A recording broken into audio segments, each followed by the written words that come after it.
Alors, très souvent en Afrique, lorsque vous observez, n'est-ce pas, des réserves comme les réserves du Serengeti, le Masai Mara, à un moment donné de l'année, lorsqu'il fait très chaud, les végétaux commencent à brûler et ça génère ce qu'on appelle les feux de brousse. Et nos ancêtres des anciens Africains, ils avaient, n'est-ce pas, eu l'habitude de constater que les animaux étaient naturellement agités à cette période-là. Et donc, lorsque ces animaux prennent la fuite, lorsqu'ils ont ressenti ces élévations de température, ils prennent des directions précises. Et très souvent, qu'est-ce qu'ils font? Ils courent contre le vent. Parce qu'ils savent qu'en fait, s'ils courent avec le vent, ils seront entraînés par cette flamme-là. Et donc, quand un Africain sérieux dans la forêt voit des animaux en train de courir dans une direction, effectivement, il se confond aussi aux animaux et se met à courir. Et c'est pourquoi ces réflexes sont restés très souvent chez les Africains. Lorsqu'un Africain voit une foule d'individus qui arrivent en courant, il ne s'arrêtera jamais pour poser la question, eh bien les amis, qu'est-ce qui se passe? Donc un Africain sérieux qui se respecte, qui tient à sa vie, se met à courir tout de suite. Et nous avons aussi des phénomènes comme l'esclavage arabo-musulman où on castrait les Noirs. Vous avez les phénomènes comme l'esclavage occidental et la colonisation qui ont encore incrusté dans l'esprit du Noir ce réflexe de courir à chaque fois qu'il sent le mouvement. Par contre, chez les Occidentaux, vous n'observez pas ce comportement. Quand un occidental perçoit des individus qui sont agités, qu'est-ce qu'il fait? Il pose la question à savoir qu'est-ce qui ne va pas? Parce que lui, il est dans le rationnel, dans sa culture et dans son évolution ontologique. Il n'a pas connu, n'est-ce pas, ce type d'agression-là. Donc, il faut bien comprendre le principe. Mais tout ça pour aboutir à un fait simple, c'est que nous sommes prédisposés à protéger notre intégrité physique. La fuite, c'est aussi une technique utilisée par les êtres lorsqu'ils évaluent le rapport de force. Lorsque vous voyez par exemple la gazelle Thompson percevoir un guépard, la gazelle tout de suite connaît déjà le rapport de force parce que là, tu as en face un carnivore qui à tout prix voudra te manger. Et que fait la gazelle Thompson? Elle a affûté ses armes et elle s'enfuit. Donc, les êtres, quelle que soit leur nature, ont été conçus, n'est-ce pas, pour protéger leur intégrité physique. Et ceci nous amène à la notion du droit de se défendre. Et les êtres étant conscients de cette réalité, donc, vont essayer de se constituer afin de protéger à titre individuel l'intégrité physique de chacun dans la communauté, l'intégrité physique de la famille, l'intégrité physique du village, du royaume ou de l'empire. À cet effet, on va sélectionner des individus qui sont entraînés et qui ont des valeurs morales afin qu'ils puissent, n'est-ce pas, accomplir cette mission ô combien très importante. C'est ainsi la naissance de l'armée. Donc, c'est finalement la question sur l'armée. Et nous voyons tout de suite que, sur la base même du principe naturel, l'armée a sa raison d'exister parce que la nature nous donne le droit de nous défendre. Quand vous regardez les félins dans la forêt, ils ont des griffes, ils ont des ongles, ils ont des dents, ils ont des crocs. C'est pour se défendre en cas d'agression. Vous avez des serpents qui renferment en eux des substances toxiques telles que le venin. Tant que ça sort, n'est-ce pas, de la vésicule ou bien de la poche qui la contient, ça devient un poison. Mais tant que ça existe dans le serpent, ce n'est pas un poison. Donc, la défense est un phénomène tout à fait naturel. Alors, les humains ayant compris qu'il fallait se défendre contre les forces de la nature très souvent, mais aussi contre certains êtres humains détraqués qui auraient, n'est-ce pas, perdu la raison et à cause de l'avidité et de l'hypocrisie pourraient attaquer les uns et les autres pour s'accaparer de ce qui ne revient pas de droit. Nous avons le cas des agressions des villages en Afrique. Nous sommes constitués avec nos armées. Et donc, dans la logique des anciens Africains, en réalité, les jeunes à partir de 13-14 ans étaient initiés à ce qu'on appelait la lutte traditionnelle afin de renforcer physiquement le corps. Et dans mon ethnie particulièrement, il y avait la technique du bâton, apprendre à se battre. C'est ainsi que les Africains avaient déjà la notion de l'armée et chaque jeune homme était un potentiel soldat. Voilà. Donc, en évoluant dans le temps, de plus en plus, ces armées se sont structurées. Nous avons le cas, par exemple, du Mali, où ils ont poussé la réflexion très loin.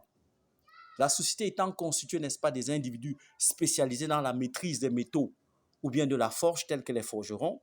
Vous avez par exemple les Kantés, qui étaient des très grands forgerons. Vous avez les Fanés.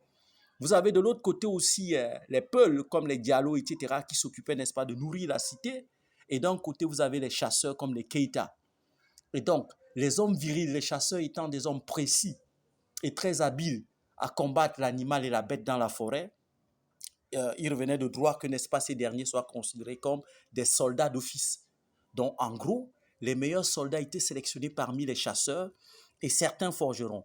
vous avez cette fameuse bataille très intéressante entre Soumanguru Kanté et Keïta, Soundiata Keïta, qui va bien sûr se valider à la fin avec une victoire de Keïta, Soundiata, qui va donc créer le fameux empire du Mandé en fondant, n'est-ce pas, les bases de ce royaume sur des lois et des principes à travers une charte qu'on va appeler la charte de Kourougan Fouga, sur lesquelles il s'appuie sur les lois sur la vie, le respect de l'être humain, le respect de l'enfant.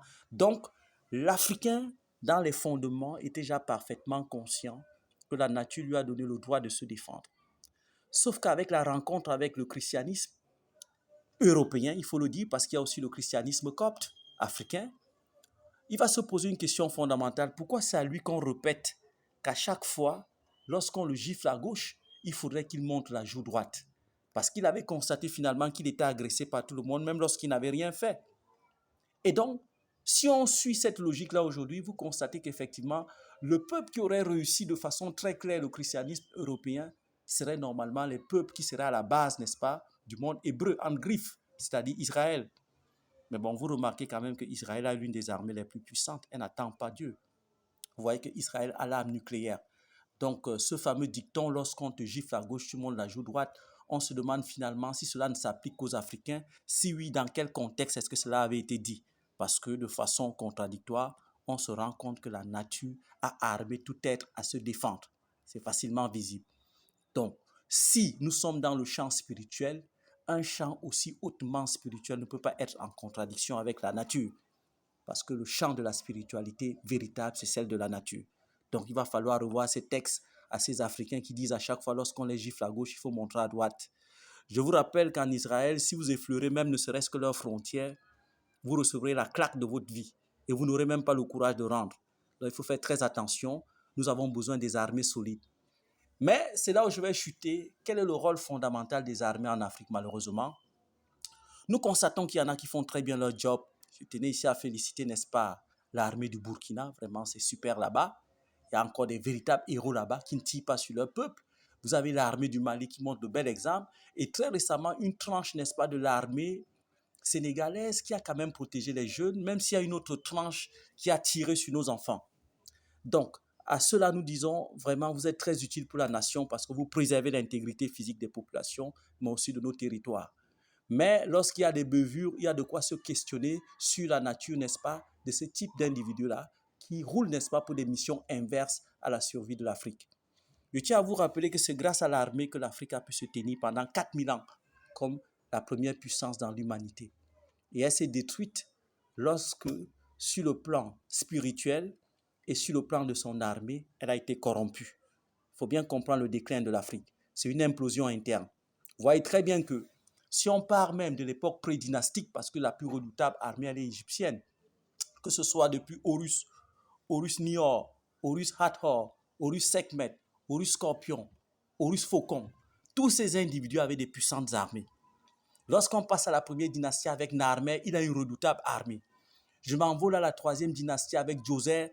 C'est incomparable déjà, c'est un homme athlétique et qui a dû su créer, n'est-ce pas, les meilleurs savants de tous les temps, parmi lesquels Imhotep. Lorsque nous basculons à la 18e dynastie, que ce soit avec Ramsès I, son fils Séti I, que ce soit Ramsès II, qui, d'après les petites informations à ma disposition, a pratiqué le premier colonialisme africain. Parce que l'Afrique était tellement agressée de l'extérieur, n'est-ce pas, par les Indo-Européens. Qu'est-ce qu'il a fait? Il a pris sur lui, n'est-ce pas, de traquer ses voyous, c'est-à-dire les ancêtres de Sarkozy, jusqu'à la frontière de l'Irak. C'est pourquoi vous retrouvez certains Noirs de ce côté-là. Donc, l'idée finalement, c'est de dire quoi? C'est de dire qu'il est important de renforcer nos armées. Mais dans le cas de l'Afrique francophone, il y a un souci parce que nous n'avons pas encore des écoles militaires suffisamment puissantes et nous ne voyons pas comment on peut former les meilleurs commandos africains dans des écoles occidentales quand nous savons que l'Afrique est une proie pour l'Occident. Comment est-ce qu'on pourra la combattre avec ces méthodes? Donc il est important, n'est-ce pas, de restructurer, n'est-ce pas, l'armée et de remettre, n'est-ce pas, les hommes d'honneur à leur place. C'était ça la petite réflexion d'aujourd'hui. Force à nos forces de l'ordre, ceux qui font leur job, et soutenons-les.